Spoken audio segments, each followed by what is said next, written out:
Hello guys, welcome to my cooking channel. जय जगन्नाथ। आज मुझे आपण मानक पई पालंग शाग को लेकिन एक भिन्न धৰণৰ रेसिपी प्रस्तुत करिछि।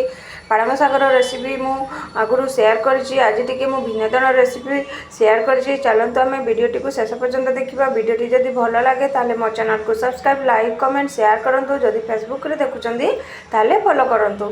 चलंतु आमे रेसिपी रो स्ट्रक्चर देखिनबा। रेसिपी रो स्ट्रक्चर बहुत बढ़िया एवं स्वादिष्ट मध्ये। आपण या को रोटी एवं भात सहित खाइबा को दियंतु, निश्चित भलो लागिबो। चलंतु आमे रेसिपीटी को आरंभ करबा। एही रेसिपी पाई मु एठी पालंग शाग नै जेछि 2 रु 3 बिडा। ताको भलो भाबरे सफा कर नेछि, क्लीन कर नेछि। क्लीन करी ताको भलो भाबरे पानी रे धोई नेछि। धोई कि आमे शागटी को चुने चुने करिकि काटि नबा। काहे कि ना काटि कि आमे धोइबा नाही। शागटी को धोई एक स्ट्रेनर रखी नेबे एवं पानी बाहर जीवो। तापर आमे शागटी को काटि नबा। वर्तमान आम शागटा कटिंग हे गलानी। वर्तमान आमे साइड रे रखि नबा। एही रेसिपी पई किछि मसला आमे प्रस्तुत करबा।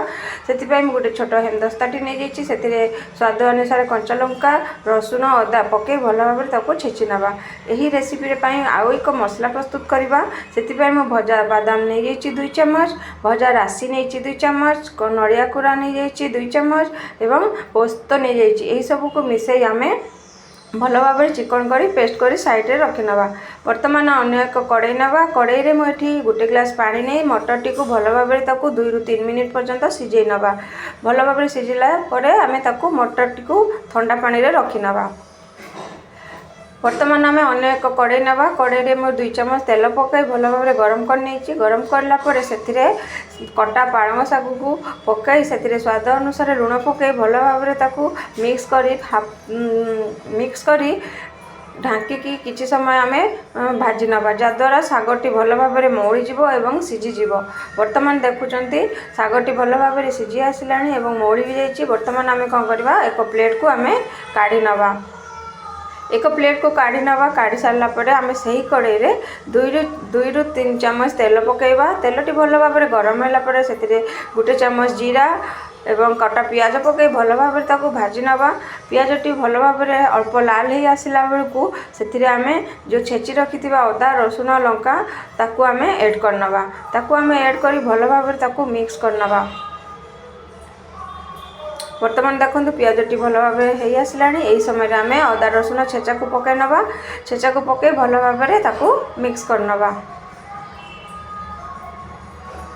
भलो भाबरे मिक्स कला परे 2 रु 3 मिनिट पर्यंत तार कंचा अंश गला परे सेतिरे आमे काटी रखिदेबा कटा टमाटर टी को भलो भाबरे पकाई ताको मिक्स करनबा।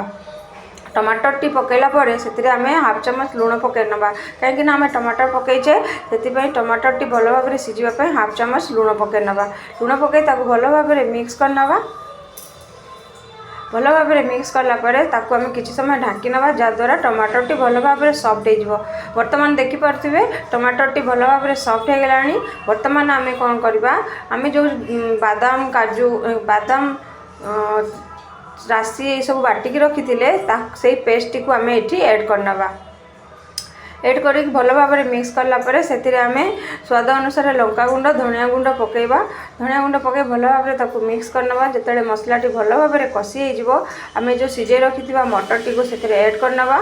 मटरटी को पके भलो भाबरे मिक्स करनबा। जेतेबेले भलो भाबरे कसी हे जिवो सेतेबेले आमे जो शागटी को आमे संतुली की रखिथिले से शाग को आमे सेतिरे ऐड करनबा। शागटी को भलो भाबरे ऐड करी ताको भलो भाबरे मिक्स करनबा।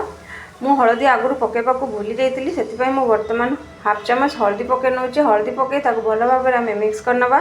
भलो भाबरे मिक्स करला परे सेतिरे आमे गरम पानी गोटे कप ऐड करबा। एठी ठंडा पानी आमे ऐड करबा नै। ठंडा पानी ऐड करबा फल रे कुकिंग प्रोसेस स्लो हो जिवो।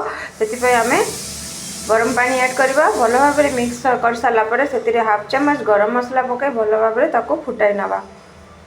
किछि समय फुटेला परे आमे सेतिरे टिके स्वाद आसीबा पई गोटे छुंक दबा। सेति पई मु आगुरु तेलटी को भलो भाबरे गरम कर नेछि। सेतिरे गोटे चम्मच जीरा, लंका एवं काश्मीरी लंका गुंड पके ताको एक छुंक दे दुछि। वर्तमान आमे 5 मिनिट ढांकी की रखि नबा। ढांकी की रखिला परे किछि समय परे आमे ढांकुणी काढी भलो भाबरे ताको मिक्स कर नबा। वर्तमान हमर प्रस्तुत हे गला पालंग मटर रेसिपी। Bye bye.